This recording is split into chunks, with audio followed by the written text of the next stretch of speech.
विदेश मंत्रालय की प्रेस कॉन्फ्रेंस जिसका आप सबको इंतजार रहता है, उसके बारे में 4-5 जो बड़ी बातें निकल के आई हैं वो आपसे साझा करेंगे। सबसे पहले आपको बता दूं, कर्नल सोफिया कुरैशी ने आज बताया एक बार फिर कि जिस तरीके से कल पाकिस्तान ने हमला किया उसमें उन्होंने 300 से 400 ड्रोन भेजे भारतीय एयर स्पेस के अंदर, जो कि मेड इन टर्की थे। ये भी खुलासा हुआ है।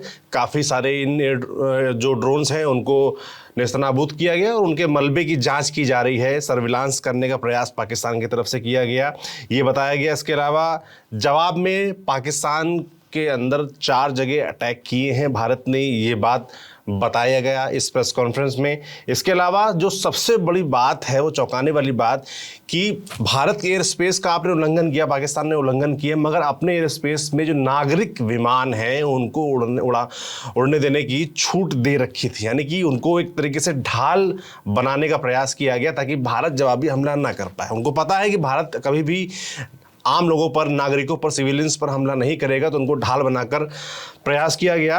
और किस तरीके से झूठा देश है पाकिस्तान, आप सोचिए, कल्पना कीजिए कि उसका दावा है, उसका कहना है कि कल रात जो हमला हुआ, इतना भारी हमला हुआ जिसको हमने रोक लिया, वो कह रहे हैं कि वो हमने किए नहीं, वो कह रहे भारत ने खुद वो हमला करवाया है। इस तरह की बातें इस पूरी प्रेस कॉन्फ्रेंस में निकल के आई। पंकज जी मेरे साथ है। पंकज जी, सबसे पहले तो ये जो बताया जा रहा है कि भाई एयर स्पेस हमारा उल्लंघन किया, ड्रोन भेजे, उनको हमने रोका, मगर अपने एयर स्पेस में नागरिक विमानों को छूट दे रखी थी पाकिस्तान। नागरिक विमान बाकायदा उड़ रहे थे उनके एयर स्पेस में। ये कितनी बड़ी, मतलब आप सोचिए कितनी बड़ी कायराना हरकत है कि आप अपने नागरिकों को ढाल बना रहे हैं ताकि भारत हमला न कर पाए। आप इस बात को समझिए कि ये पाकिस्तान कोई पहली बार नहीं कर रहा है। पाकिस्तान के कई कलर्स नजर आते हैं। ये पाकिस्तान ही ऐसा मुल्क है जो अपने लोगों को लड़ने भेज देता है और फिर ऑन नहीं करता। क्या आपको याद नहीं है कारगिल में क्या हुआ था? जो उनके लिए लड़ने आए थे, जिनको शहीद का दर्जा उस देश में मिलना चाहिए था, लेकिन पाकिस्तान ने ऑन नहीं किया क्योंकि दुनिया की नजरों को दिखाना, दुनिया की नजरों से बचाना था कि उनके लोग नहीं थे।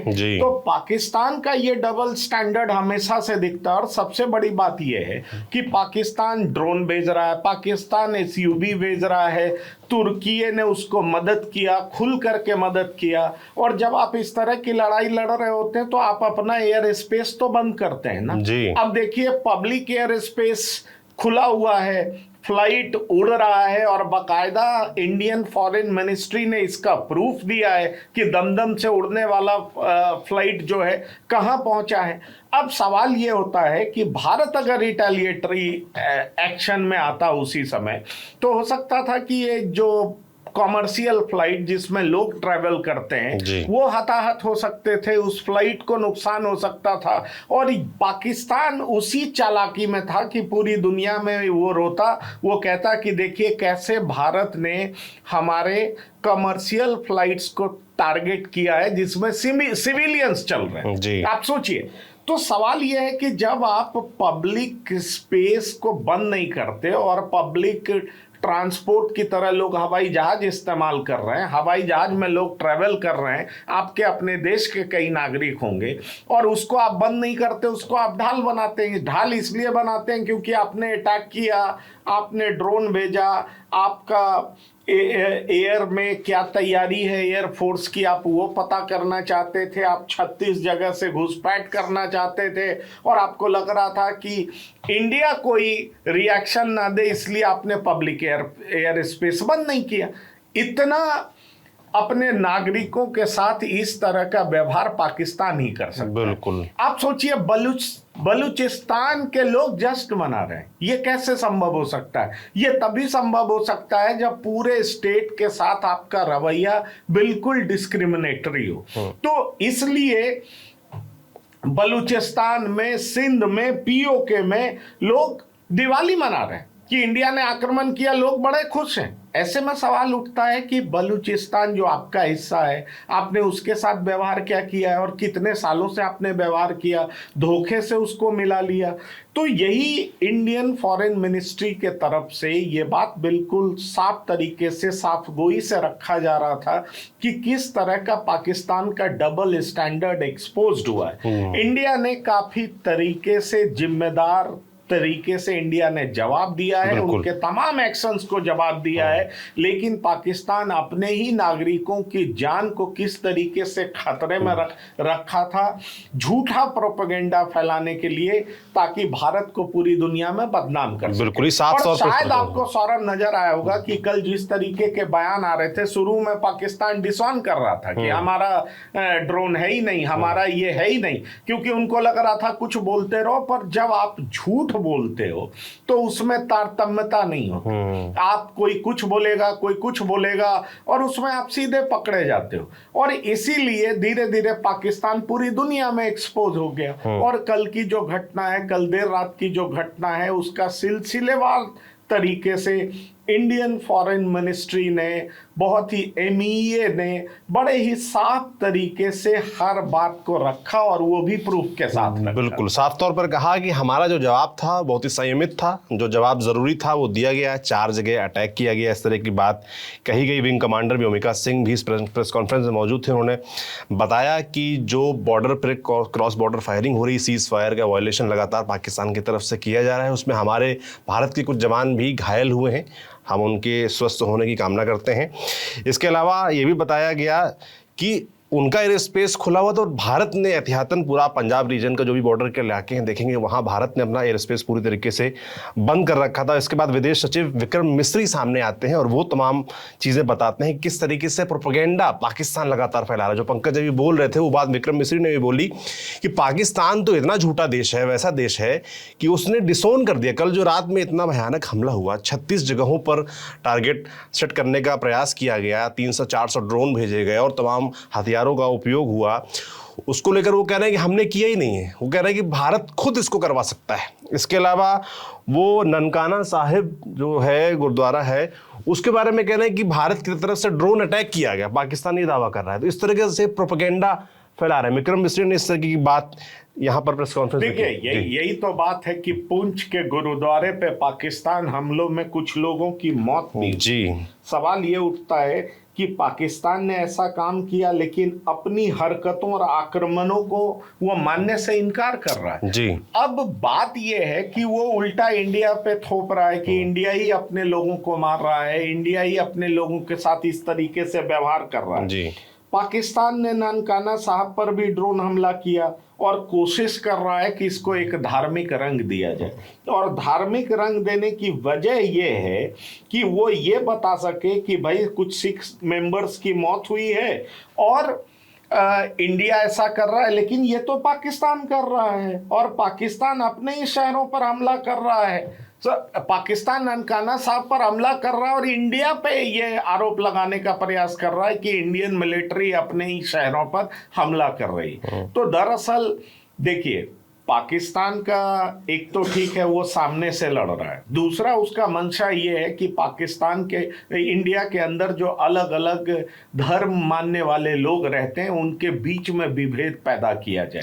पाकिस्तान को समझना चाहिए कि इंडिया एकजुट है। इस लड़ाई में भी जिस तरह से भारतीय एकजुट आए हैं, एकजुट दिखे हैं, साथ ही साथ किसी भी पार्टी के लोग एक स्वर में बात कर रहे हैं, तो चाहे पॉलिटिशियंस हो चाहे यहाँ की आवाम हो, उनमें एकजुटता नजर आ रही है। पाकिस्तान प्रोपेगेंडा के सारे डिवीजन का प्रयास कर रहा है, लेकिन मुझे नहीं लगता आजकल के जमाने में जब हर चीज का फोटोग्राफ लिया जा सकता है, हर चीज की वीडियोग्राफी हो सकती है, हर चीज के गवाह होते हैं, आप जिससे अटैक करते हैं उसका प्रमाण होता है, आप किस हद तक कितनी बातों को छिपाएंगे। पाकिस्तान तो 26/11 को भी नहीं मानता था कि भाई मेरे लोगों ने किया है।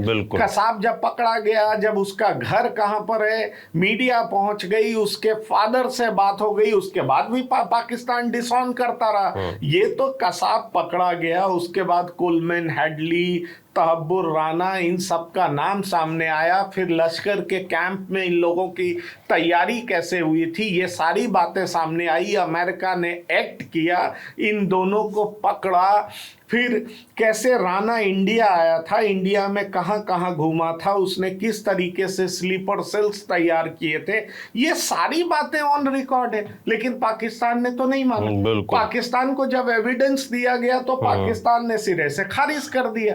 और उसी तरीके से जब पठानकोट पे हमले हुए तो इंडिया ने अच्छा जेस्चर दिखाते हुए, मुझे लगता है भारत के इतिहास में पहली बार हुआ कि पठानकोट बेस पे आईएसआई के लोगों को आने दिया कि आप आइए, आप देखिए किस तरीके से यहाँ पर हमले हुए हैं और आपके जगह का इस्तेमाल करने वाले आपके लोगों ने हमला किया। लेकिन उसको भी सिरे से खारिज कर दिया। तो पाकिस्तान जब जो नेकेड आई से साफ दिख सकता है, अंधा तक देख सकता है, उसको भी पाकिस्तान देखने से मना कर देता है। तो सिंपल फिलॉसफी पाकिस्तान की पिछले 70-75 सालों में रही है कि किसी भी तरीके से प्रॉक्सी वॉर करके इंडिया को मैक्सिमम डैमेज पहुंचाइए और पूरी दुनिया को बताइए कि हम तो बहुत शरीफ हैं, हमने कुछ किया नहीं है, टेररिज्म में मेरा कोई हाथ नहीं है। जब मार पड़ने लगती है, जब इंडिया अपना असली रूप दिखाने लगता है कि भाई इतना बड़ा मुल्क, 140 करोड़ का मुल्क, आपसे कई गुना ज्यादा इकोनॉमी, कई गुना ज्यादा मिलिट्री,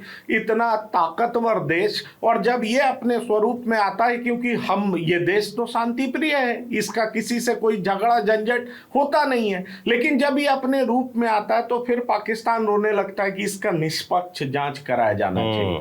बहुत हो गया, बहुत सारी जांच हो गई, अब हम फैसला खुद करेंगे, ये सरकार ने ठान लिया है। और फैसला करेंगे तो उसमें भी हम सेलेक्टिव करेंगे, जिन लोगों का तुम इस्तेमाल करते हो उसको नष्ट नाबूद कर देंगे, उस नेटवर्क को बर्बाद कर देंगे। और यही इंडियन मिलिट्री ने करने का प्रयास, यही बिल्कुल दिखाया और यही प्रयास रहा है। और इसीलिए मुझे लगता है पाकिस्तान लगातार ये नैरेटिव पेश करने की कोशिश कर रहा है कि भारत उनके सिविलियंस पर हमला कर रहा है। इस तरह की बात जो है इसीलिए लगातार उसकी तरफ से, क्योंकि हमारा प्रयास ऐसा बिल्कुल नहीं रहा। लगातार हमारी सेना ने जिस तरीके से कार्रवाई की वो सीधी सीधी आतंकी गतिविधियों और उनके ठिकानों के खिलाफ रही हैं। सिविलियंस पे हमले तो वो कर रहे हैं। आप देखिए महिला की मौत होती है, आप देखिए स्कूल के बच्चों की मौत होती है, आप देखिए कॉन्वेंट स्कूल पे गोले दागे जाते हैं, आप देखिए ननकाना साहब और ये पुंछ में गुरुद्वारे पे लोगों को आहत किया गया है और उसमें सिख समुदाय के लोग मरे हैं। कुछ तो बच्चे भी इस थे तरह के धार्मिक जगहों पर भी हमला करना, सिविलियंस पर हमला करना, और इसका पूरा प्रमाण है, इंडिया दिखा रहा है कि भाई कैसे पाकिस्तानियों ने किया है।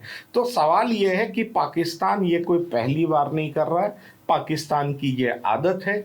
जब पाकिस्तान की हालत खराब की जाने लगती है तब पाकिस्तान भाग खड़ा होता है, नहीं तो पाकिस्तान ने हमेशा छुप छुप के वॉर किया है, सामने से लड़ने की उसकी हैसियत कभी नहीं रही। बिल्कुल नहीं रही। जाते जाते मैं आपको 2-3 और जो सवालों के जवाब दिए हैं विक्रम मिस्री ने इस प्रेस कॉन्फ्रेंस, वो आपको बता देता हूँ। करतारपुर कॉरिडोर के लेकर सवाल पूछा गया था कि क्या वो खुला है कि नहीं खुला है, तो उनका जवाब था कि आपको एलओसी के हालात पता है, सिक्योरिटी के चलते करतारपुर साहिब कॉरिडोर को अगले आदेश तक के लिए बंद कर दिया गया है, ये साफ तौर पर उन्होंने बताया।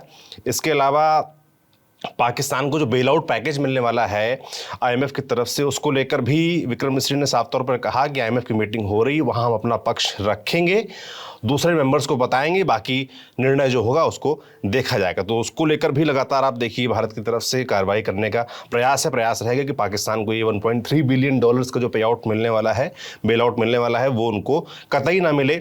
आप देखिए यूएस सेक्रेटरी से बातचीत हुई क्या, विदेश मंत्री की इस मामले का भी जवाब उन्होंने दिया और कहा कि हाँ बातचीत हुई है। पहलगाम हमले के बाद भारत के जवाब की जानकारी उनको दी गई है। आतंकवाद के खिलाफ लड़ाई में अमेरिका भारत के साथ है।